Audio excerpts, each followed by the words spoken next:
Bangladesh football league ২০২৫-২৬-এর নতুন logo ও title sponsor ঘোষণা ঘিরে তীব্র সমালোচনার মুখে পড়েছে বাংলাদেশ ফুটবল ফেডারেশন বাফুফে। সামাজিক যোগাযোগ মাধ্যমে লোগো প্রকাশের পরপরই সেটিকে নকল বলে দাবি করেন ফুটবল সমর্থকরা। নেটিজেনদের অভিযোগ, প্রকাশিত লোগোটির নকশা ইন্টারনেটে থাকা বিভিন্ন ডিজাইনের সঙ্গে হুবহু মিল রয়েছে। এর মধ্যেই নতুন করে বিতর্কে যোগ হয় টাইটেল স্পন্সর নিয়ে বাফুফের দাবি। ফেডারেশন জানিয়েছিল মালয়েশিয়ার জ্বালানি কোম্পানি পেট্রোনাস বাংলাদেশ ফুটবল লিগের টাইটেল স্পন্সর, কিন্তু আজ প্রতিষ্ঠানটি তাদের অফিসিয়াল বার্তায় বিষয়টি পরিষ্কারভাবে অস্বীকার করেন।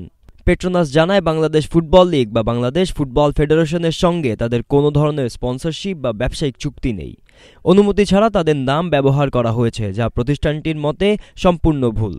জীবন অবাক না করলে কে করবে? 28% মিল্ক ফ্যাটের অবাক করার সাথে ফ্রেশ মিল্ক পাউডার। জীবন অবাক করুক প্রতিদিন। বিবৃতি প্রকাশের সঙ্গে সঙ্গে ফুটবল প্রেমীদের ক্ষোভ আরও বেড়ে যায়।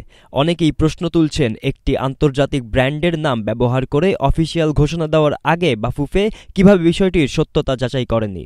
এ ঘটনা দেশের ফুটবল প্রশাসনের পেশাদারিত্ব নিয়েও নতুন করে প্রশ্ন তৈরি করছে। এ বিষয়ে এখনও কোনো আনুষ্ঠানিক ব্যাখ্যা দেয়নি বাংলাদেশ ফুটবল ফেডারেশন।